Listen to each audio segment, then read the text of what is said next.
Hey there you guys, Irene Lyon here. Welcome to this video, to this YouTube channel, and to this world of healing trauma, nervous system health, and all things neuroplasticity.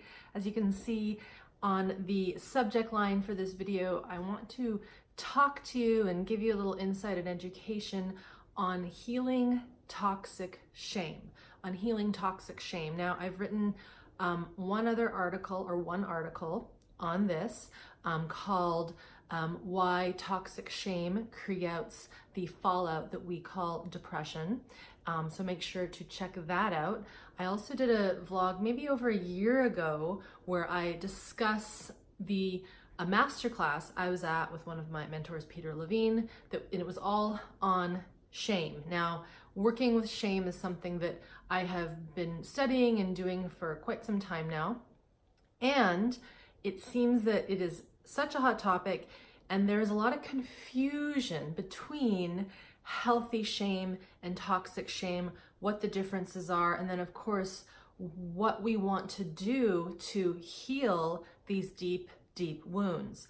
I will not get into the full gamut of the difference between healthy and toxic shame today, because I want you to go check out that other video after you watch this one to become educated on that topic. I will post that link just below in the show, more sections to look for that. Here are two lines that I heard, that I have been taught within my mentorship with namely Peter Levine, founder of Somatic Experiencing, and Kathy Kain, who is the founder of Somatic Practice. So Peter once said to us, I'm not sure when, basically when someone is living with and within these aspects of toxic shame, so they are living in that soup that we would call toxic shame, they are in maybe the sense of feeling very depressed, very low, very much I am worth nothing, I am worthless, very low self-worth, false sense of self.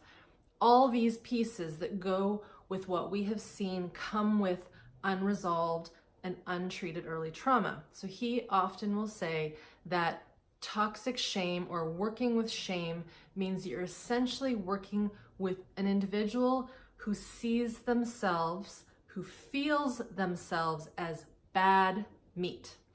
Bad meat. So I will break that down in a second. The second line, or the second sentence that came from one of my mentors, this one is from Kathy Kain, and I don't know when this was, it might have been a few years ago in one of our master classes with her. She was speaking about the type of work it takes to really heal these deep wounds of toxic shame that get into our cells and our body posture and how our organs react and our viscera and our fascia, our entire essence in a physical body, but also how our physical body relates to the environment. And I might even go a little further into to say how it affects our soul, right? Our deep, deep soul level. So she once said, I found this in my notes the other day, so I wanted to bring this to you and share it with you. She said, you have to be willing, and by willing when doing this work and healing toxic shame, you have to be willing to smell and taste the dead rat. That is exactly what she said. You need to be willing to smell and taste the dead rat. So I know that sounds crazy, but this is one of the things I'm really wanting to portray, convey, however you want to call it, to you here watching these videos, interested in healing at the deepest root possible, this nervous system level. This work is not a quick fix, and it ain't all fuzzy kittens and peaches and roses and sunshine, rainbows, meditating on top of a mountain. We're working with deep biological imprints that have visceral qualities to them. So if we think back to what Peter had said, which was, we tend to think when we are someone living with the effects of toxic shame and we have not healed it, that we are bad meat. So what that means is literally what it means. In other words, I'll use in a scenario, when someone has been brought up and they are being toxically shamed, in other words, ridiculed, and this happens from a very young age. So this is something that would most likely occur in a family system. It's going to be coming from probably the parents, maybe siblings, maybe grandparents, whoever is with that child the most. It could be school teachers. It could be maybe people at school with a little one, with a child, but typically this is the sort of shaming that occurs really young. And that is saying to the child, you're worthless, you're no good, you suck, how, dare you think you can do these things? How dare you be creative, silly, adventurous, stop that. All those verbiages, all those words that basically beat a person down, a child down. And when I say beat, I don't necessarily mean physical. I mean verbally and emotionally. So this would fall under verbal and emotional abuse.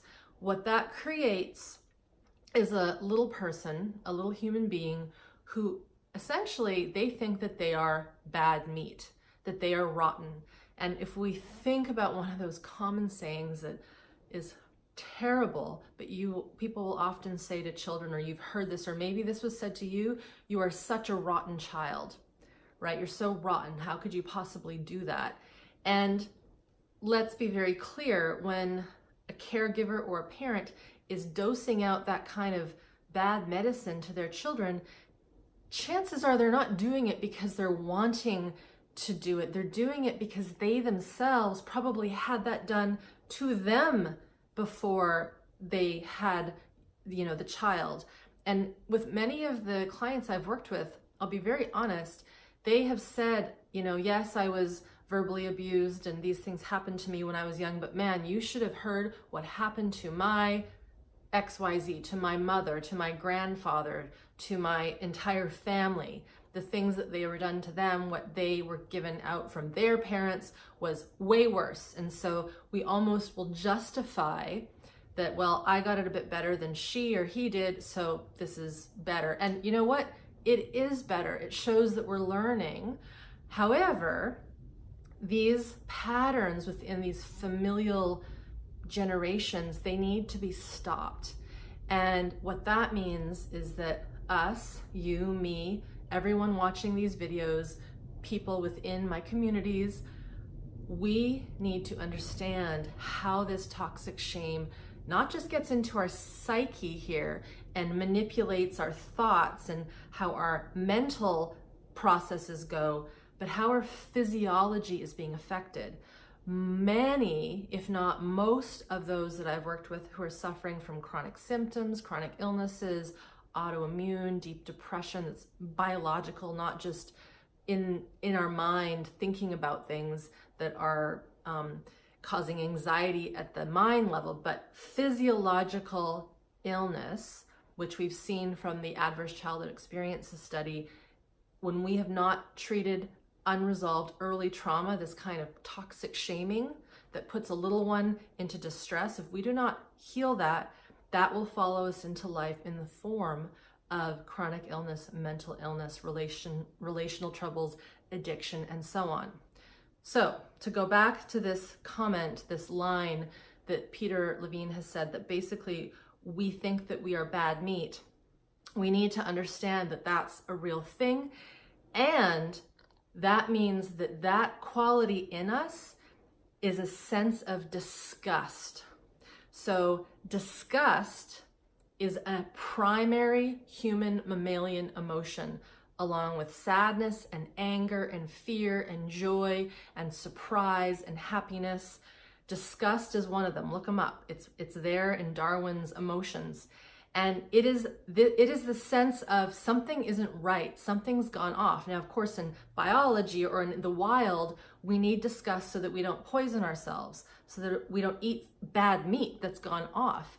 Anybody who's ever kept chicken in their fridge too long knows that certain things go off really bad, or spoiled milk, and we smell it. You can think about it right now, and there's this, it's just disgusting quality to it. That gets transferred, that quality of disgust will be transferred in us, or be in us, when we have been ridiculed, when we have been toxically shamed, which means that to work on these deep shame patterns, we need to build and grow the capacity to be able to feel this disgust that we have for ourselves. And that is not easy, but it's totally doable. So if you followed me in my past videos when I talk about this importance of building capacity and foundation and learning how to sense your physiology and learning how to follow your biological impulses, in other words, getting to listen to the signals in this physical place that you live with and live in every day, getting to know these signals in our body, our hunger signals, our tired signals, our needing to go to the bathroom signals, boundary signals, when we want to say yes, when we want to say no. These are little bits that we can start to work with to become more connected with our physical self and our sensations and emotions. The reason why we want to build that capacity with more, I'll say, benign and more neutral situations in daily life is because when we do get to this point of working with that deep visceral disgust, it can be intense. And if it's too intense for us to handle, what happens is we go into more survival energy. We go into our version of fleeing from that quality because it's too scary, or we shut down and freeze because it's just too much. Hope that makes sense. So when doing this work of healing toxic shame, we have to build foundation and capacity. Again, what I help people with in the online world, what my practitioner colleagues, friends in this field do one-on-one. We want to build that capacity so that we can be with intensity. So that is one of the pieces to healing toxic shame, is building capacity to be with big energies so that we don't go into more survival responses when in fact we start working with those. Okay, the second line that Kathy Kain said in one of our trainings, and I'll repeat it again, is we have to be willing to smell and taste the dead rat. By what she means there is when we go into this work, and I hope all of you listening to this who are maybe living with forms of toxic shame, or you have clients who are, or family members, whoever it might be, willing is key. In other words, we have to be willing and knowing that doing this work is not going to be a walk in the park. It is totally possible. It's totally doable. I've seen many people do this. And we also have to have this knowing that we're going to taste and feel things that we shoved down so long ago, because when we were that 3-year-old or when we were that 4-year-old or 5-year-old or 6-year-old or 7-year-old sitting at the dinner table and father ridiculed us in front of our entire family and we were humiliated and embarrassed and we shrunk, we kept that inside of us most likely because we risk death, we risk being ostracized from our family if we speak up, if we say to our father or mother, that's not nice, screw you, you don't often see children do that. And if they do cause a little bit of a fight and a bit of a fuss to that kind of ridicule, it usually doesn't last long because they realize I am not safe if I challenge this ridicule. It's not safe for me to test this authority, so I'm just going to be really quiet, go really internal, get really introverted, and just make myself tiny and small so that no one sees me. And this is where children then start to become suppressed and depressed, and their physiology loses that life force energy. So toxic shame and depression go hand in hand. You very rarely will see someone, in my experience, who has deep depression, deep anxiety, and chronic health troubles without some form of deep toxic shame, feeling that they are bad meat and that they are no good in general in the world. I know this is a heavy topic. However, as I go back to that comment from my teacher, Kathy Kain, we have to be willing to smell and taste and be with the yucky stuff, all the bad stuff that we push down. And to go back to what I said a moment ago, to get ourselves ready for that means building capacity, learning, knowing, and now you know, when you feel this desire to dry heave or you feel a little bit of a disgust in your system, you then might realize, oh my goodness, I've just tapped into toxic shame. Peter again would say that working with disgust, the emotion disgust, is the gateway emotion to working with shame.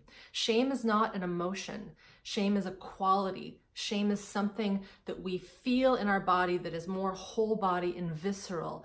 It doesn't have that emotional tone to it. It is a physicality, and it affects our entire system.